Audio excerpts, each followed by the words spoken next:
Okay, please find a comfortable posture.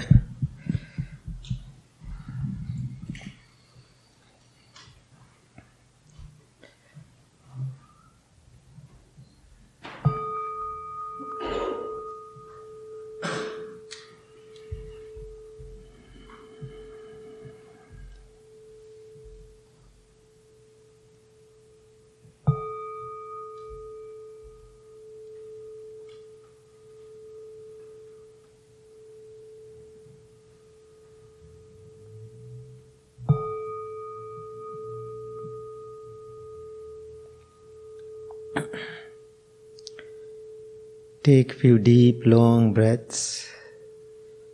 Let go. Relax your body. Relax your mind.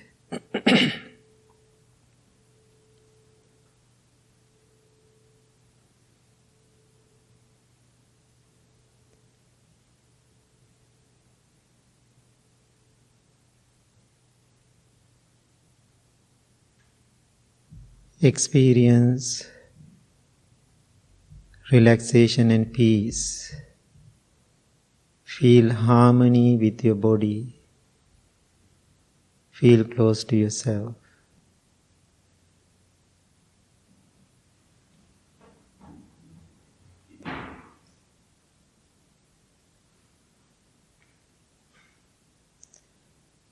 Think to yourself, I am very happy to be here in this beautiful sanctuary, our temple.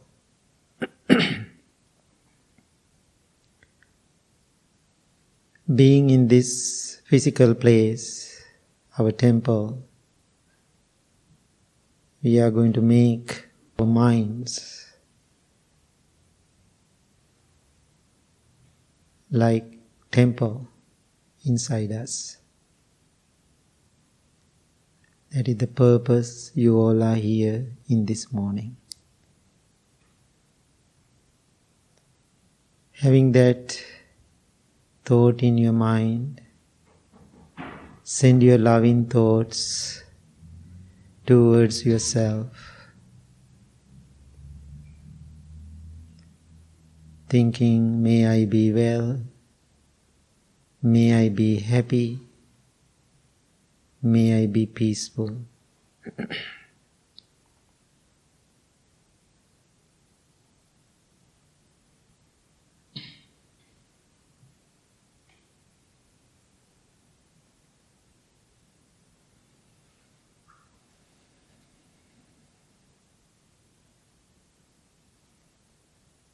Understand the meaning of each word clearly and deeply, then repeat it to yourself. May I be well. May I be happy. May I be peaceful.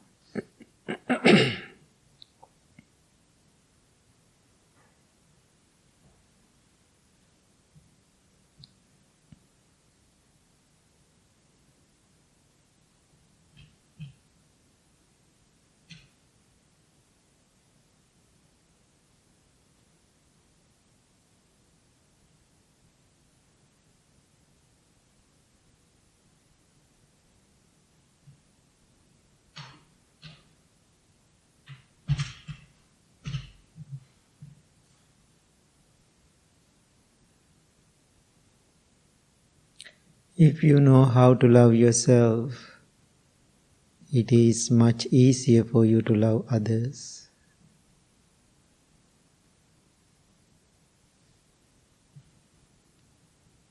In this moment, look at yourself.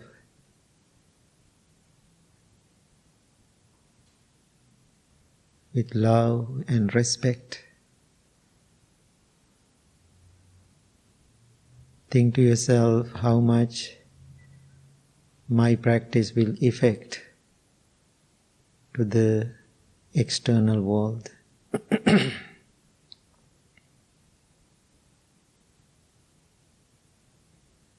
May I be well. May I be happy. May I be peaceful.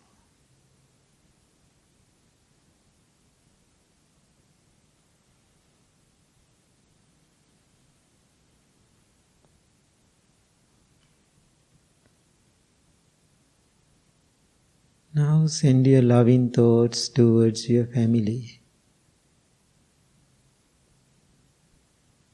May all of my family members be well, be happy, be peaceful.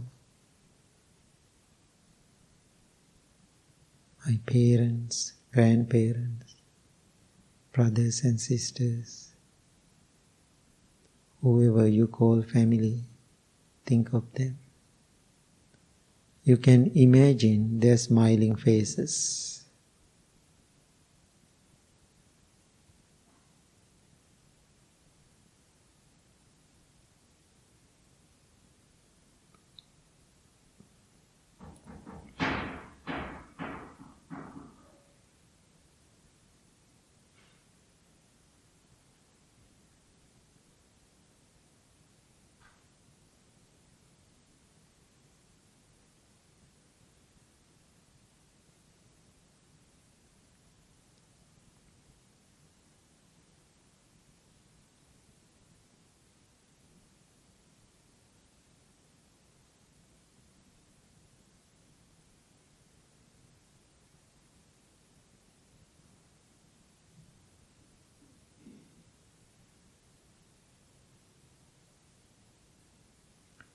Now send your loving thoughts towards whole world. May all living beings be well, be happy, be peaceful.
Now slowly turn your attention to your breath.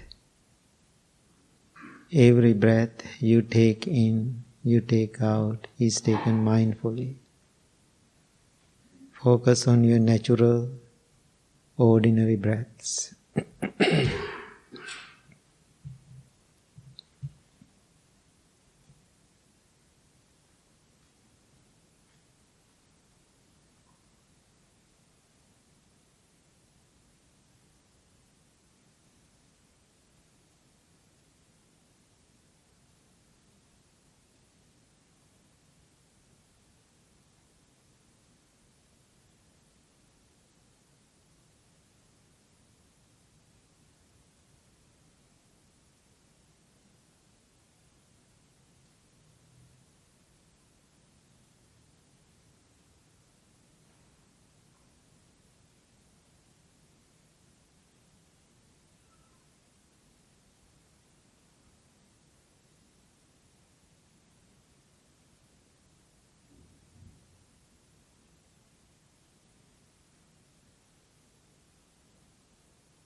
If you are distracted by a thought or a feeling or a sensation, bring your attention back to the breath or present moment.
Mind wanders. That is the true nature of the mind. Let it wander. Don't make any rules for your mind. Mind doesn't like rules.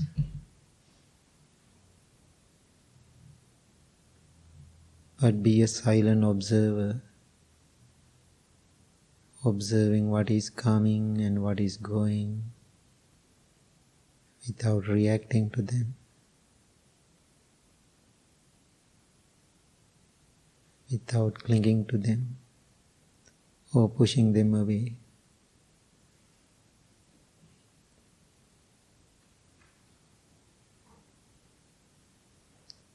You can judge if you want, but don't do condemnation.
You cannot breathe last moment. You cannot breathe the next moment. only this moment. That is the present moment.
Now observe your mind, observe your body. Your body is relaxed, your mind is calm, tranquil and peaceful.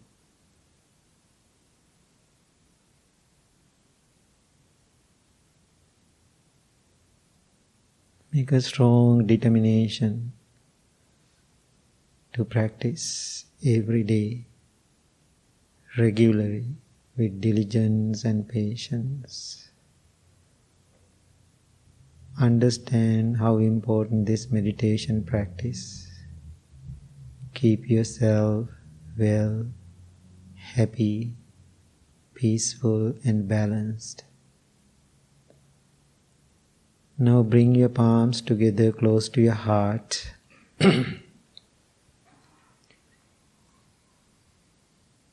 We bow or namaste. Respect yourself and others. Going inward. Surrender your ego. Be humble. Those are the meaning of bowing.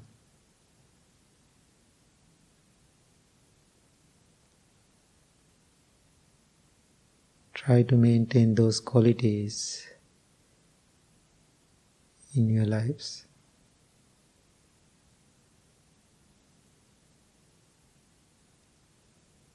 And also, if you want to transfer these loving energies after your meditation practice, any prayers, blessing, whoever need blessings, think of them, your friends, family, all these people asking prayers. This is a good time to do so.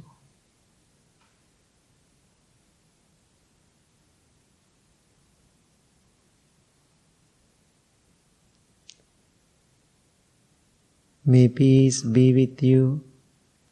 May you be well. May you be happy. May you be peaceful. Thank you very much. Please open your eyes. Okay, we are going to chant.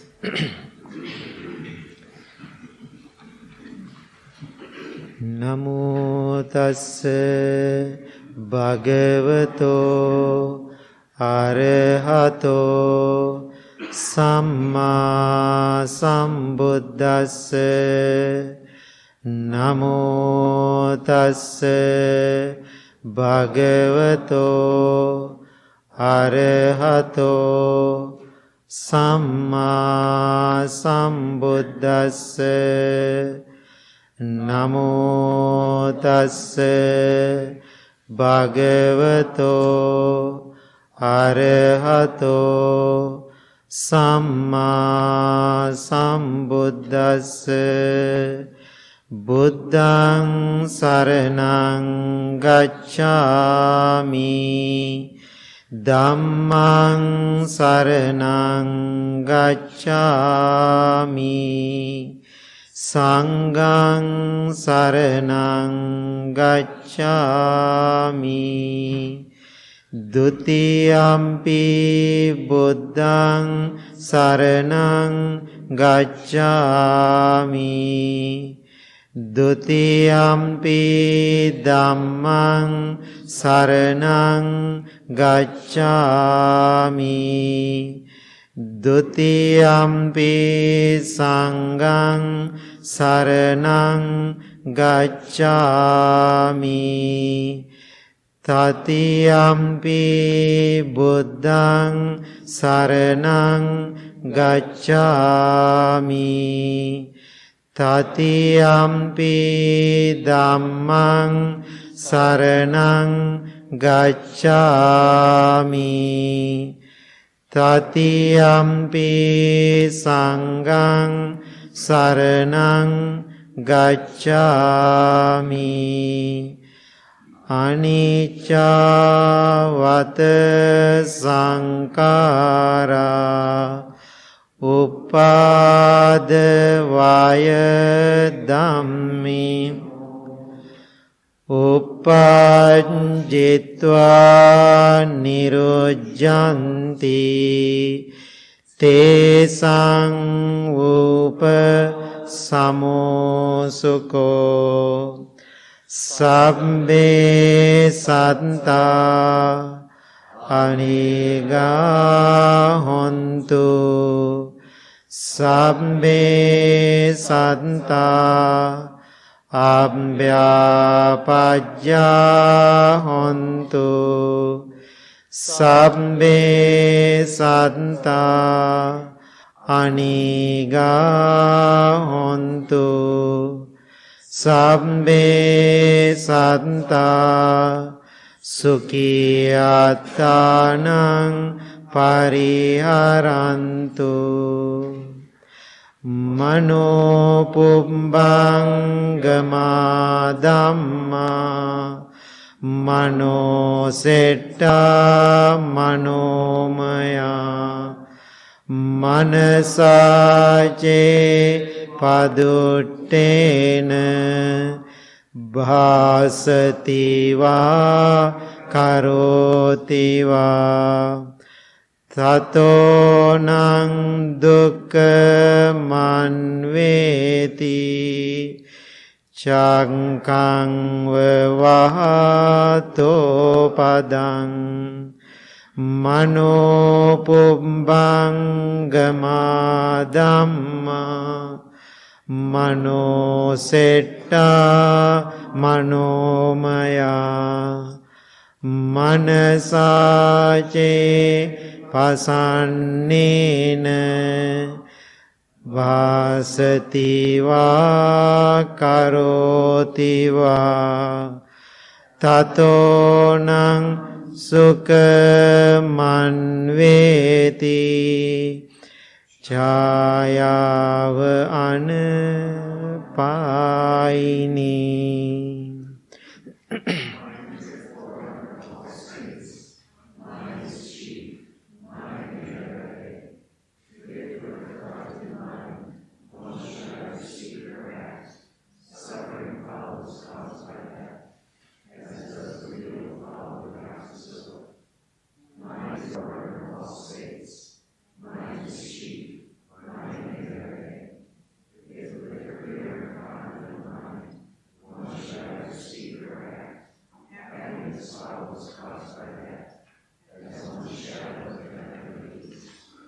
We believe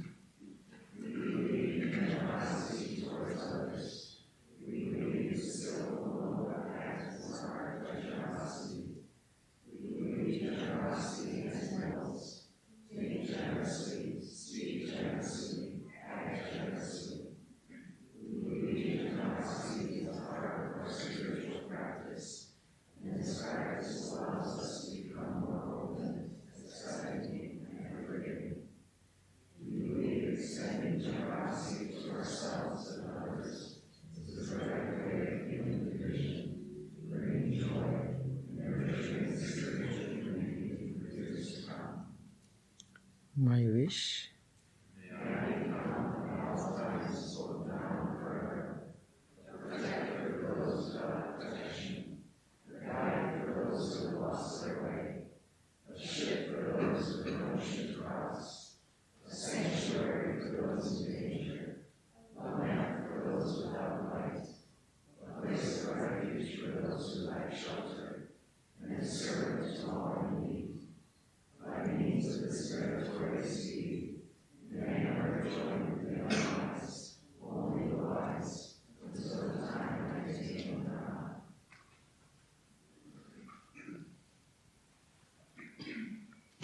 Okay, good morning everybody.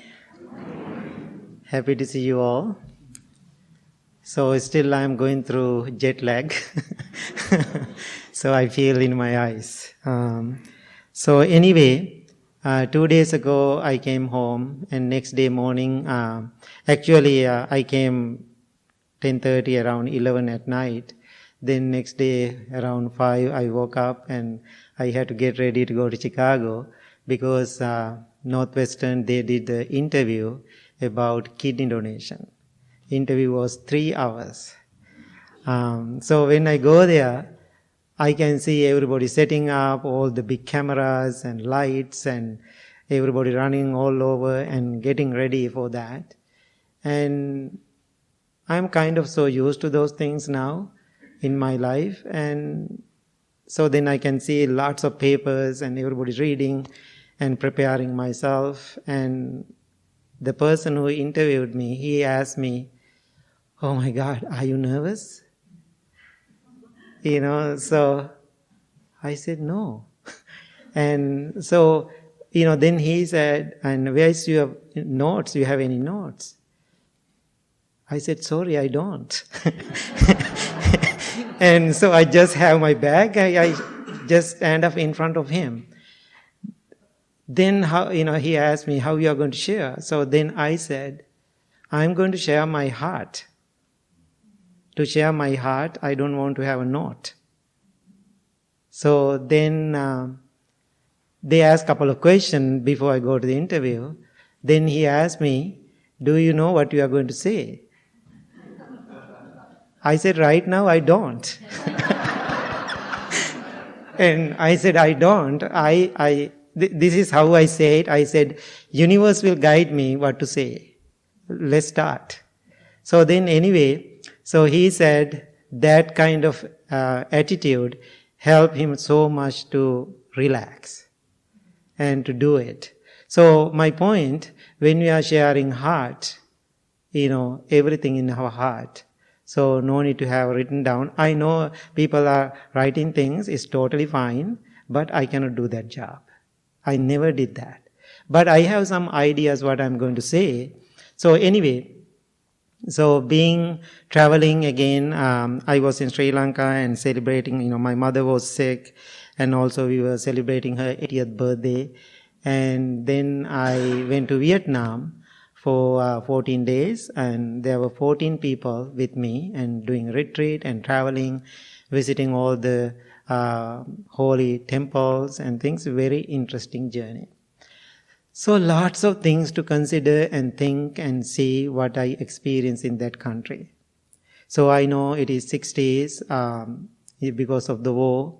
People in Vietnam, in America and France, they all go through lots of challenges and difficulties. Now still I can see that country is still recovering, but they are doing so well. So very interesting things happen that time. Anybody have seen this book? The Buddha and His Teaching. This is very old book. It look like new, but this is a new print. But this book written 60s. Okay, so I can see bottom of the book is a Narada. That's well-known Sri Lankan Buddhist monk during the Vietnam War. He traveled to Vietnam and helped Vietnamese people for teaching and calm down their mind. So person who invited me, he is a medical doctor and wife. They went to their country after 40 years, after they come to United States. So after 40 years ago, when they go back to their country, it's totally different story. After I meet this doctor, and I start to talk about the Vietnam War, his life, how he came to this country, he said, I don't have any interest to go to my country again. That much he feel hurt. His mind is wounded. Then I said, "Doctor, This is not good for you. So let's go to the place we start the problem and solve it and heal it. Let's return home after that. I think that's the best option best suggestion I can make you, tell you, go there and feel it, and now you are 80 years old and finish that job. Then he said, I don't want to. I said, no, you have to do this. I don't know. He's a wonderful man. He's coming to the temple too. Then he said, if you come, I'm going. So he said, I need some support. I said, sure, let's do that then. Then he organized a whole trip with other people. So he went there. In the last day, he was crying and emotional. He went to his father's graveyard, never seen. And he never seen father's passing and all those things. And also when his uncle is hung and killed, and French, and so many wounded mind he has. So however, he healed this. During that war, this Sri Lankan monk, Narada, when I was a young monk, before he passed, I had opportunity to spend time with him in Sri Lanka. I was in the school that time, I was 16 years old. So anyway, when I was in Vietnam, I was visiting a couple of temples. So he was the founder, this monk was the founder, initiated those temples. They are huge, they are big, and lots of people come into this place. Still, his legacy is there. The place he used to live, his room, and everything is like a museum. So most of the Buddhist families, they have his picture hanging on the walls. They believe he is the second Buddha in Vietnam. That much he did for those Vietnamese people. He is the one who wrote this book, and lots of people read about the Buddhist teaching in his teaching and this book. So, anyway, after I'm visiting all those temples, one of the temple he started, all group visited there. When I'm entering to the temple, I heard some music. Then I thought, am I in Sri Lanka? Because all the Sri Lankan music going on inside the temple. Those are Buddhist songs, but Sri Lankan. So that much they are connected to Sri Lanka in that place. There was a head monk.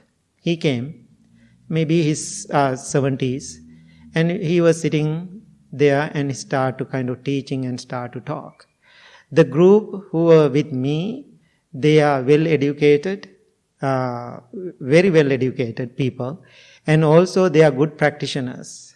They practice with me so many years. They have understanding about the teaching in practical level. So this monk doesn't know about this team and group at all. He start talking about all the basics. And he's Vietnamese.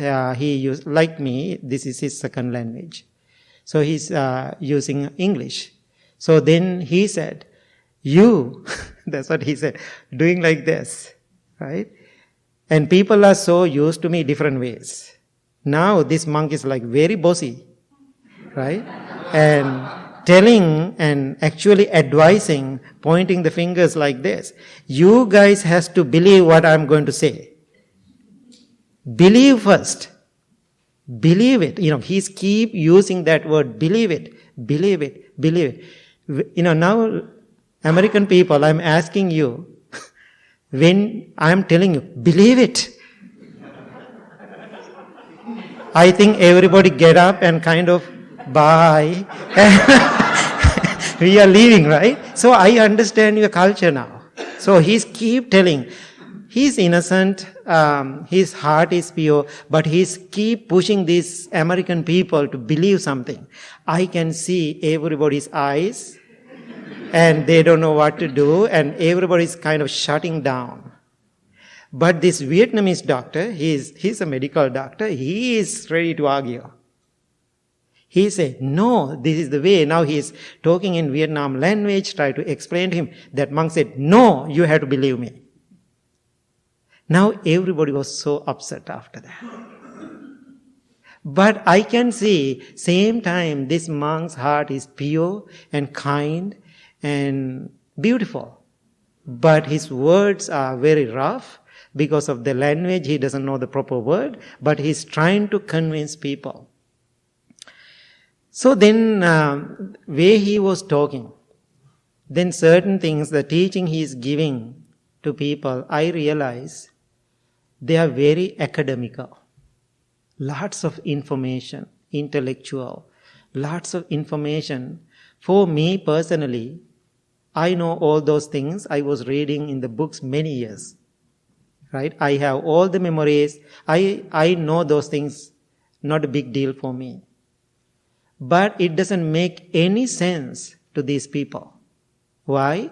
They don't feel anything practical approach in his words. Only words. Word doesn't make any sense if they are not coming from your deep heart and with your practice. So, I'm judging, yes. I'm judging now. I don't want to say no, but I'm not condemning. During the meditation I said too, I am judging. We all have to judge. Now you are judging too. That's okay, please judge. But don't condemn. So I'm judging what he was telling me, but I'm not condemning, I'm listening. But after listening to this monk, and other people felt the same thing, they didn't see anything to take home. Just words. Then I was thinking, it is very interesting. Now people are keep talking in the bus. I'm keep trying to explain to people. It was a big job for me after that. So anyway, I had that experience. Then I was thinking, this monk, Narada, he went to Vietnam, established all the teaching of the Buddha in that country.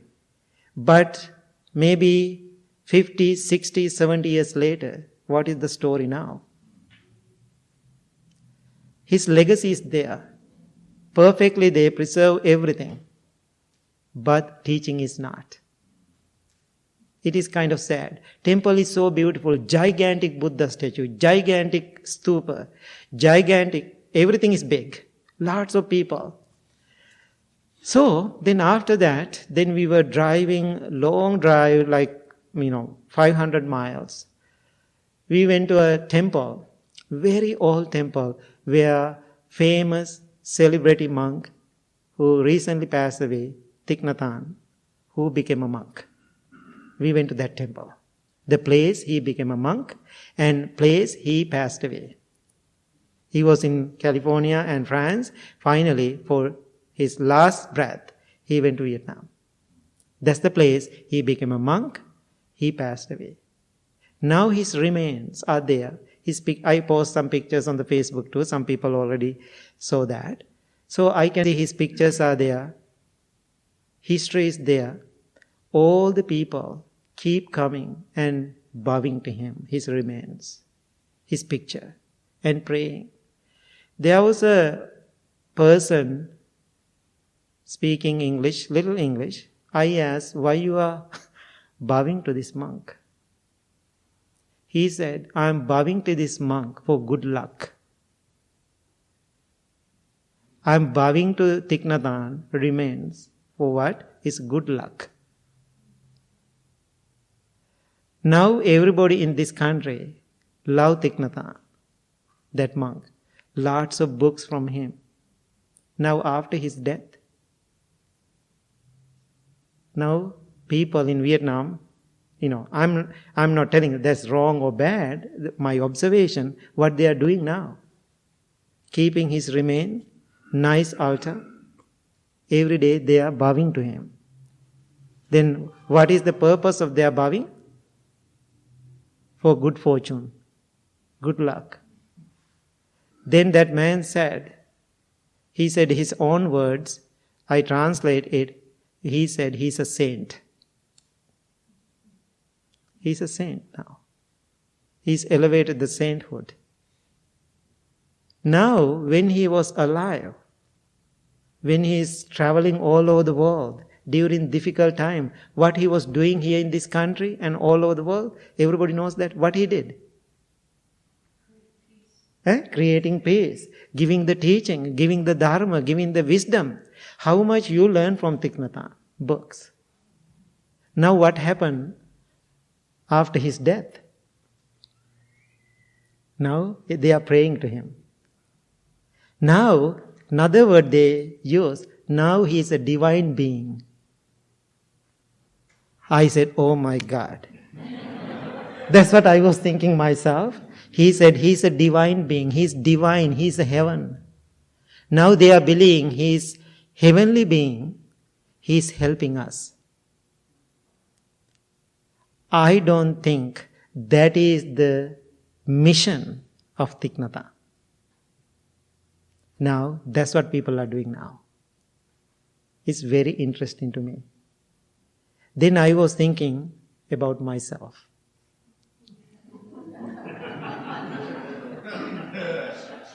I was thinking about myself. It's very interesting, right? I was thinking about myself now. I am not famous like Thich Nhat Hanh, but people know me.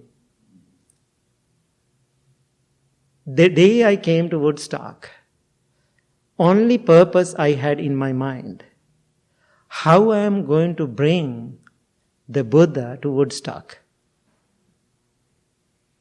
So now you all are here because of that action. I made that stubborn, crazy decision in my life to come to Woodstock. Now Buddha came to Woodstock. The teaching came to Woodstock.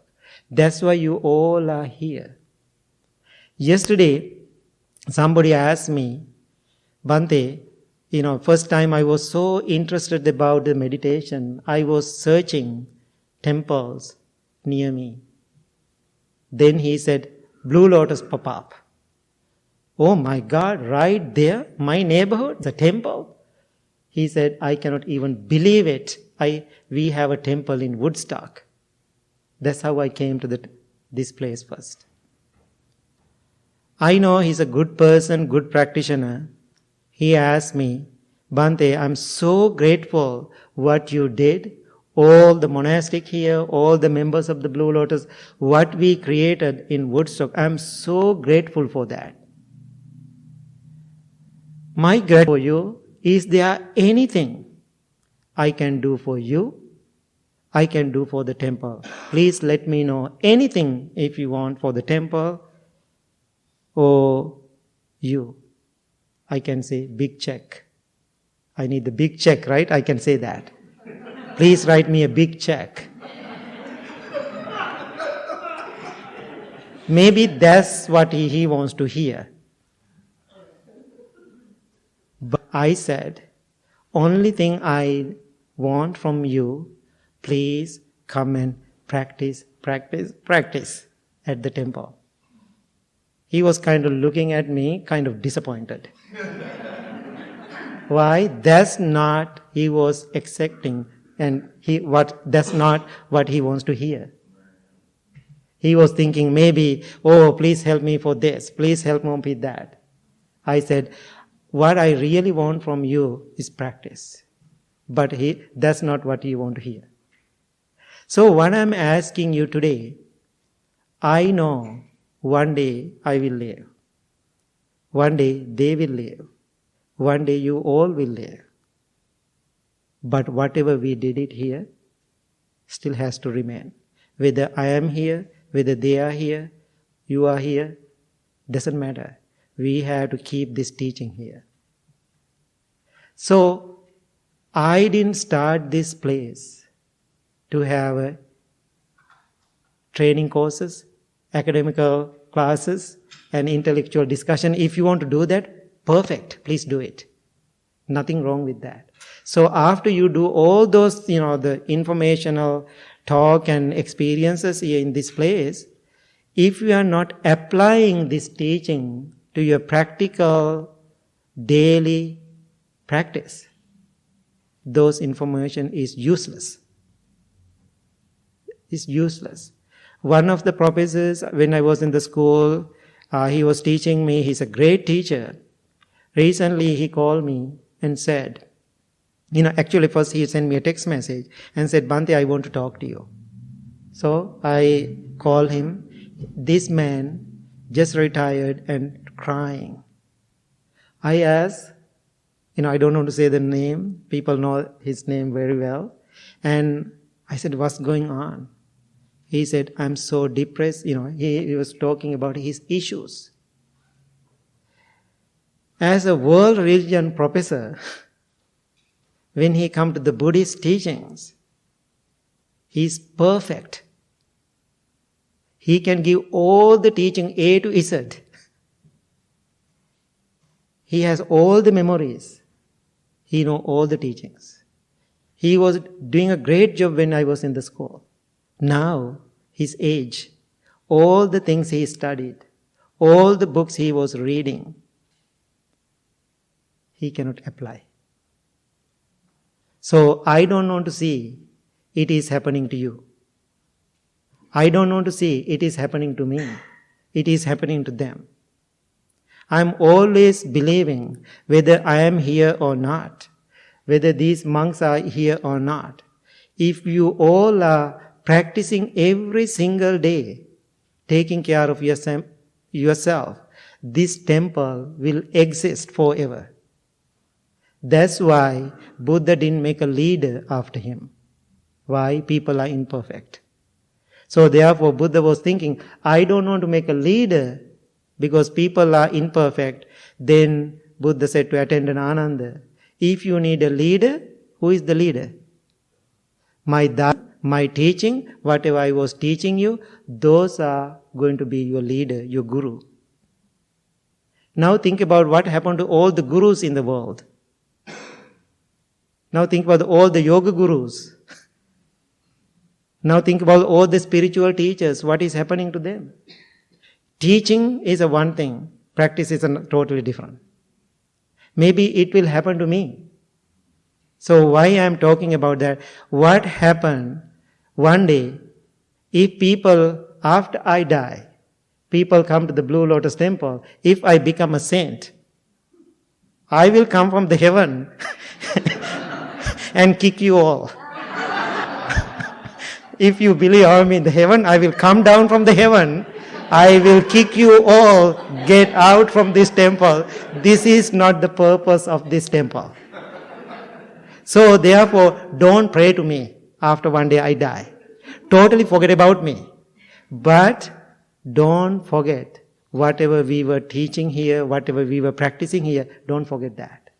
So, when I was in Vietnam, so people were practicing every single day. Then every single day I had to give a Dharma talk. Every day, like 14 days, day and night. It's very interesting. People asking lots of questions.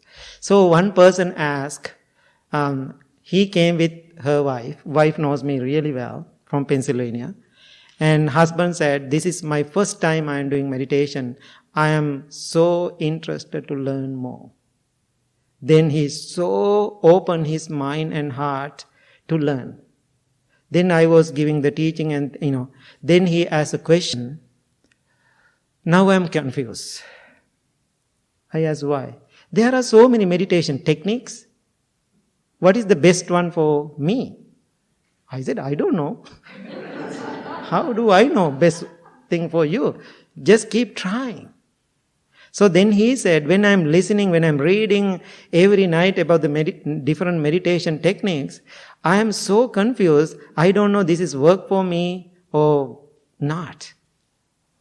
I said, most of the meditation techniques are relaxation exercises. People said, oh, I'm meditating. I feel so relaxed. If you want to have that experience, go to a massage therapist. Then you feel so relaxed. No need to come to the Blue Lotus for that. So after you come to the Blue Lotus temple, when you meditate, you feel relaxed. That's totally fine. That's the first benefit of the meditation. Then after you get out from this door, you are driving home, somebody cut you off. You feel, oh, I'm so relaxed. No, you are pointing fingers for other people, screaming and yelling and, I know you. Why I say I know you, I know myself. So that way, most of the meditation techniques using for relaxation experience. But then we have another powerful meditation. Every day we are doing the breathing meditation. Why we focus on the breath? concentration. So it is natural. We have it every day until the day we was born into this world, the moment we are passing away, I call my companion. I am married to my breath. The moment I am distracted with my breath, my life is distracted. You have experienced that. When you are focused on the breath, we are calming down. That's what I told him. We are calming down. When we have a distracted breath, what will happen to us? When our breath is distracted, life is distracted. Decision making is wrong. Our verbal reaction, physical reaction is different, negative. Why? Our life is distracted. That means breath is distracted. When you focus on the breath, we are calming down. When you have a calm breath, what will happen? We have a calm mind. Buddha gave an analogy. What is the analogy Buddha gave? Like a lake or pond. The pond is murky or muddy or dirty. You cannot see the bottom of the pond. If lake is clear, crystal clear, we can see bottom of the lake. We can see fish. We can see all the plants and beautiful. We can see the bottom. When we are distracted, we cannot see who we are. Why we have to focus on the breath, to calming our mind, then to see things as they are. What people call it now in the modern day for that? What kind of meditation people call? Mindfulness, a little bit more. Insight meditation. What is the Pali word? It's a very popular Pali word. Vipassana meditation. In Rockford, there is, Vipassana meditation center. That's become very popular now. Vipassana meditation. But word is popular, but I don't know. People really see the bottom. Really see the depth of your issues and the problem. Impermanence. See things as they are. I don't know people see that. The way I feel, people are on the surface and having little fun. Oh, feels so good. Came to the Blue Lotus temple. Oh, Bhante Sujati is there. Oh, it feels so good. So, don't do this to feel so good. When you do this, you have to be awake. You have to be more alert about your feeling, your emotions, your reaction, all those things. So when I'm giving that discussion with this person and the group, we were sitting next to the big river, in the river bank. We are practicing meditation. Then I use another analogy, the Buddhist analogy. Now look at this river. That river, the place we were sitting, it is so calm. So calm. But look like calm. But it's not clear.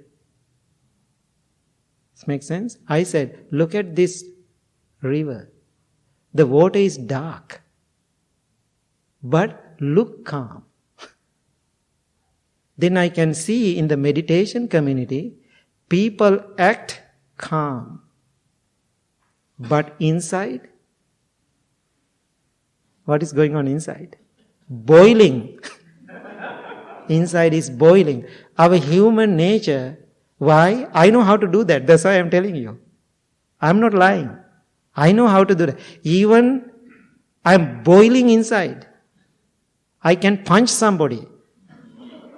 But being a monk, I know how to keep it inside. I know it is not healthy. But I don't do it anymore. Because why? My deep awareness is getting better. Then people said, Bhante, that means this place is dark water and also is calm. This is not the perfect spot then. When we talk about the river, we can get into the river from the different darks, different places. But the river, some places, river is beautiful. Some places river is calm. Some places river is flowing. I said, yes, we all can get into the river, different docks, different places, but the same river. Then I said, as a practitioner, after you get into the river, if you can float, that is your practice. But I know most of people after getting to the river, they are sinking. This makes sense? Therefore, it doesn't matter, the water is dark. But don't sink. Don't sink. So, what I'm asking you, observing the river, we can bring so much awareness, so much practice into our lives. River is very important. There is a great yogi in India, we call the Paramahansa Yogananda. He said, life is like a riding, what is called riding the boat? Rowing the boat, right? Rowing the boat, like a rowing the boat. But when you are rowing the boat, don't put water inside the boat. If you bring water inside the boat, what will happen? Boat will sink. Not only boat, you also sinking. So, therefore, wherever we are living our life in this society, always things are happening. Things are happening, always things are changing. But river is always floating and flowing. But we have to maintain ourselves with our practice. Make our body, subtle. Make it simple. Then easily we can maintain our life in this wave, in this depth. Without sinking, we can float with our practice. That's why I said, be a river. Don't hate the river. Don't complain to the river. If you are complaining to the river, definitely you are going to kill yourself in the river. So, what I'm asking you today, remember, I know next 30, 40, 50 years, maybe you all are gone. Maybe we are very old. I don't know. But I'm asking, after you come to the Blue Lotus Temple, leave your practice here with me, with these monks. If you are not doing that, I understand the nature of the impermanence, therefore I can accept it. Why I am talking about these things? To minimize whatever happening in future. I know in depth, I cannot control. But I can try my best to minimize. So whatever Buddha said almost 3,000 years ago, but so many changes are happening now. We don't know it is the true teaching or not. But when you are practicing and practicing every single day, you can getting better with your own spiritual journey. So what I want to see in you, Buddha is not this Buddha. Buddha, we are talking about the historical Buddha who passed away 2600 years ago. But I want to let you know, you are the Buddha at the Blue Lotus Temple. That means here, how many Buddhas we have? More than 100 Buddhas here now. So that means what is your responsibility? What is your job? To establish your own practice. If you establish your own practice, that means you are helping now the thousands of people in the world to continue this journey. Otherwise, what will happen? What Narada went to Vietnam and did it, now he's become a divine. Now, great master Thich Nhat Hanh, people are praying for good luck or good fortune, asking money, please, Thich Nhat Hanh, give me more money. They are praying to him. It's sad. It is really sad. That's what's happening to practice if you are not practicing every single day perfectly. Thank you so much. Any thoughts? Okay, thank you. And yeah. How much of your view is because you knew the man as a friend? I cannot hear. Your perspective. Is it because you knew the man as a friend? Man is a friend? The Oriental culture, they say the ancestor history. Mm-hmm. You knew the monk Thich Nhat Hanh. Uh-huh. He visited quite a bit here. Mm-hmm. I was wondering how much of your perspective is from that. About him? I didn't get the... She's asking about, because Vietnam, they worship their Yes. Yeah. I know. It's a big deal there. Yeah, so she's asking how much of that is in your practice. Is that what you're asking? Yeah, because, I mean, he visited here quite a bit. Mm-hmm. He was your friend. So do you have a different perspective from them? Because I always, this is what I be. Cultural practice is totally different journey. Sri Lankan culture, Vietnamese culture, American culture, it doesn't matter. Most of the things I'm doing here at the Blue Lotus Temple, if I do it in Sri Lanka, they will excommunicate me. Whatever I do, because lots of criticism for me here in this temple, whatever I do, because Sri Lankan people believing I'm breaking the traditions. But I know tradition is not my true practice. So after we come, for a simple example, when I'm in Sri Lanka, I use fingers to eat. When I go to a restaurant here, I say, no, I'm Sri Lankan, I'm eating with my finger. But I know Americans don't say nothing about it, but we don't do it. Why? I'm adjusting my life to here in this culture. When I go to the Vietnam, they are always using the chopsticks. It's a whole other big job for me. But I did perfectly. Actually, I learn every single day I use the chopstick. Now I'm doing good. I know how to pick all the grain of rice. Right? So cultures are different. Practice is totally different story. Makes sense? Therefore, what I'm asking people, respect to the cultures. I'm respecting to your culture. When you go to Sri Lanka, please respect to that culture. But you cannot practice the culture. You respect the culture, practice the teaching. Now what happened after 2600 years later? People are trying to practice the culture, praying to the teaching. That's what happened. That's what I'm trying to tell people, don't do that. Don't pray to the teaching. Don't pray to the Buddha. He cannot do much about it. So if you are praying to this Buddha, please help me. Right?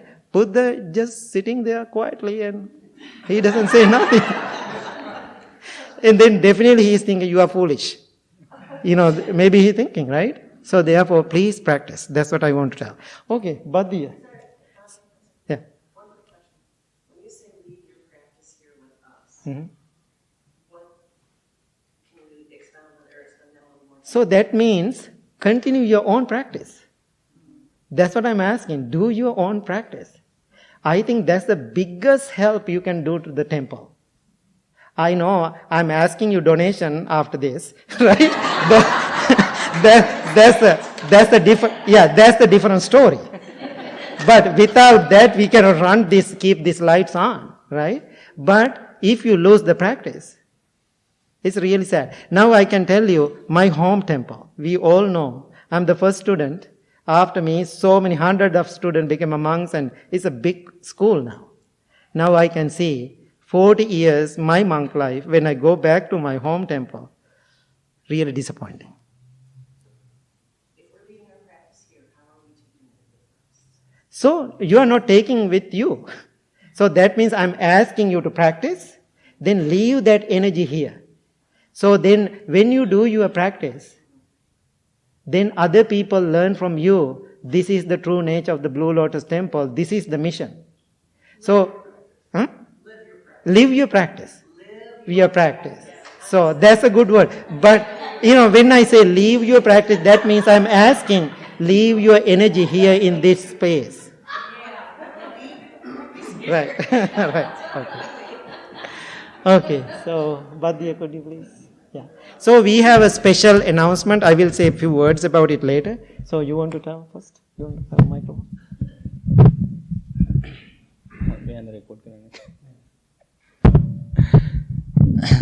Hi everyone.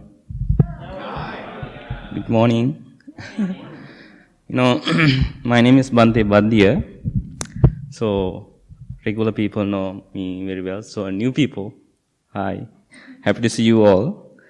So as Bante Sujata mentioned, we know everything subject to change, right? Even our life, our body, our mind and thoughts, we cannot keep the things as they are long time of period. Things are changing always, right? So sometimes monk's life is getting changing too. So, why I'm telling this, I'm going to change my position. So, I'm going to leave from my monkhood and disrobing. So, I'm not a monk anymore. So, because I need to help my mother. So, I don't have any siblings, so she needs me, and I'm going to help her.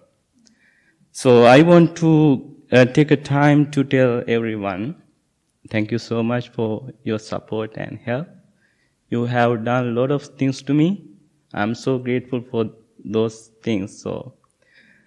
So being like a monk, more than 20 years, I help a lot of people. So I sacrificed my life, over 20 people, for the community, to the people. So now I think this is the time to help my mother. So when I think about that, then I got that decision by my own. Then I went to Bhante Sujata. I asked him, and then he said, you can do what you want to do. So, yeah, and he said, he asked me, what are you going to do? Then I said, I'm going back to Sri Lanka. I want to stay with my mother. Then he said, don't go there. So you can stay here, and one day you can get your mom here, or you can help your mom. So I'm so grateful for his advice.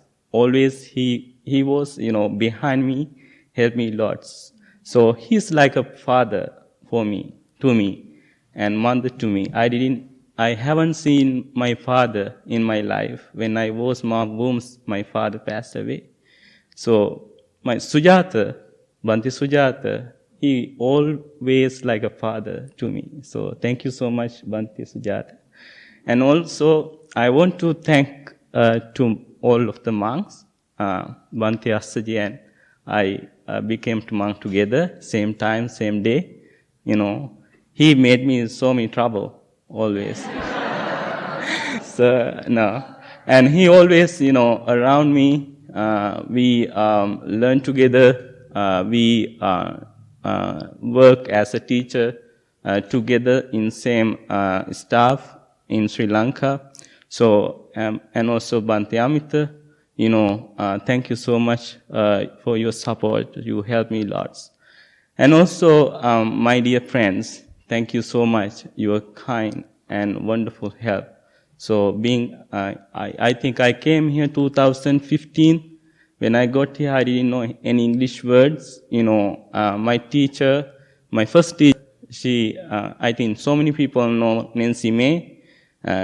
Recently she passed away. I want to, grateful for her.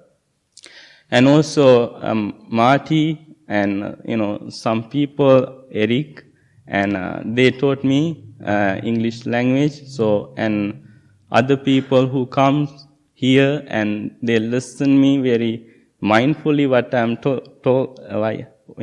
my talk. So, today I'm a little bit nervous. So, so thank you so much for your support. Thank you very much. And, I'm so grateful for you and your help. So, that's it. Thank you.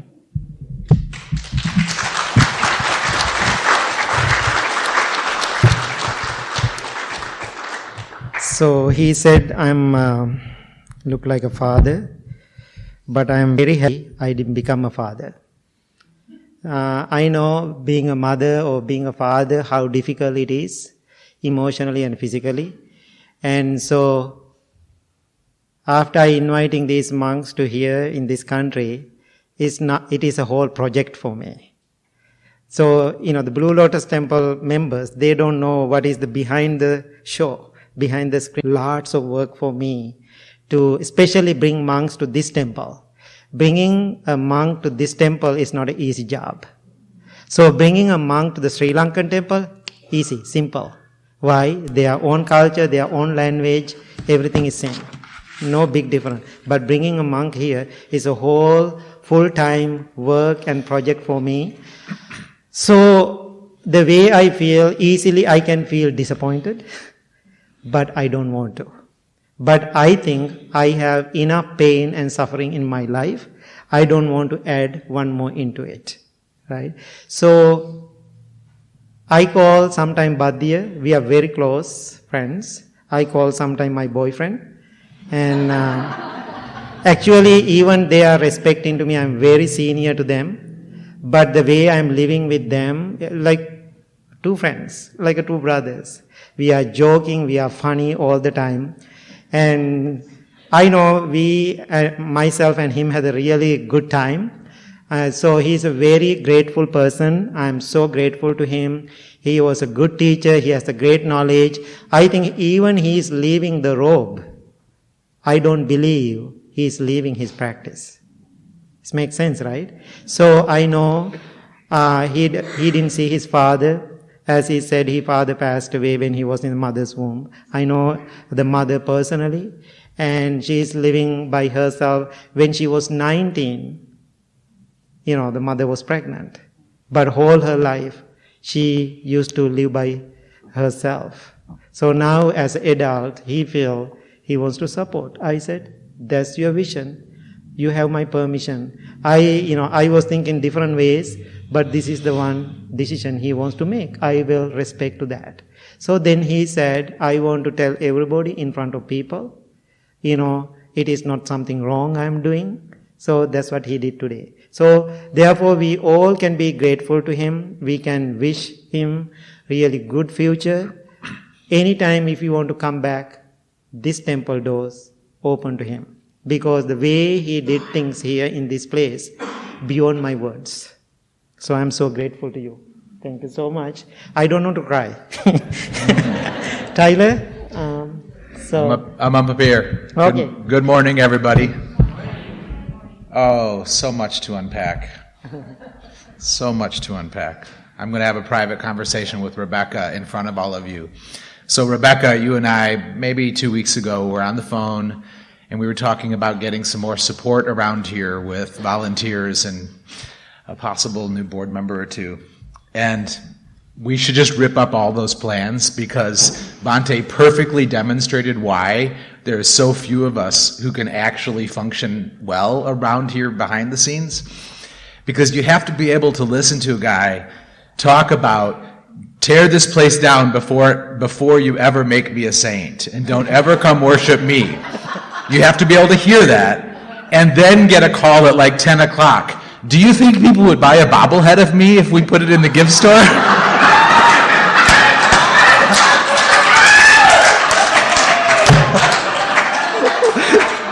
This is not an April Fool's joke. This is my daily life. So Rebecca, just rip up all those plans. Right. No, keep the plans. Right.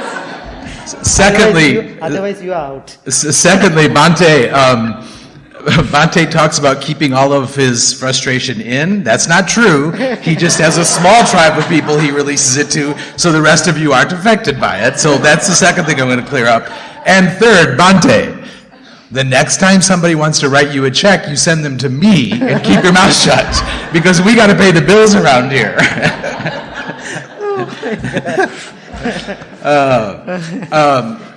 On a more serious note, Bhadia, my brother, I was trying to think about how long we've known each other. I think somewhere with Marty and I in a village in Sri Lanka, maybe in 2012 or 2013, we found you.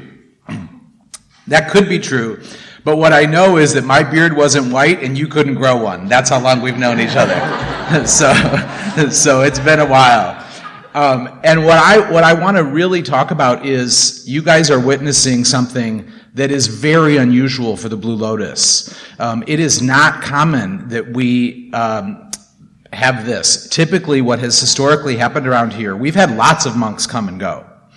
But typically, they just go, and then you all get pissed off at us because you didn't get to say goodbye. That's actually how it's worked for, I don't know, more than a decade. But what I witnessed today was there was actually a lot of frustration, and Bhante would not relent.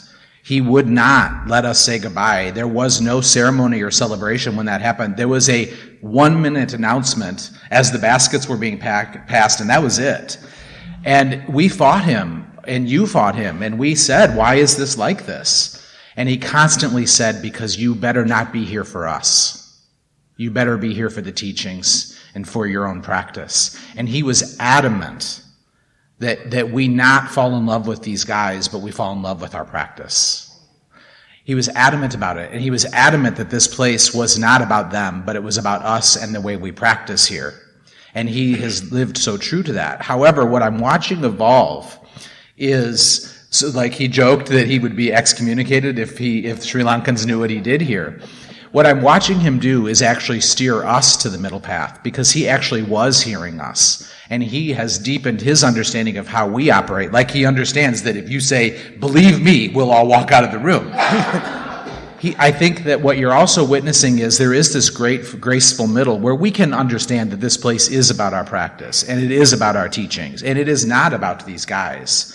But we can also extend our gratitude and our deep appreciation. And so on behalf of the whole Sangha, Bhadia, we are so grateful for all you've given to us and how hard you've worked.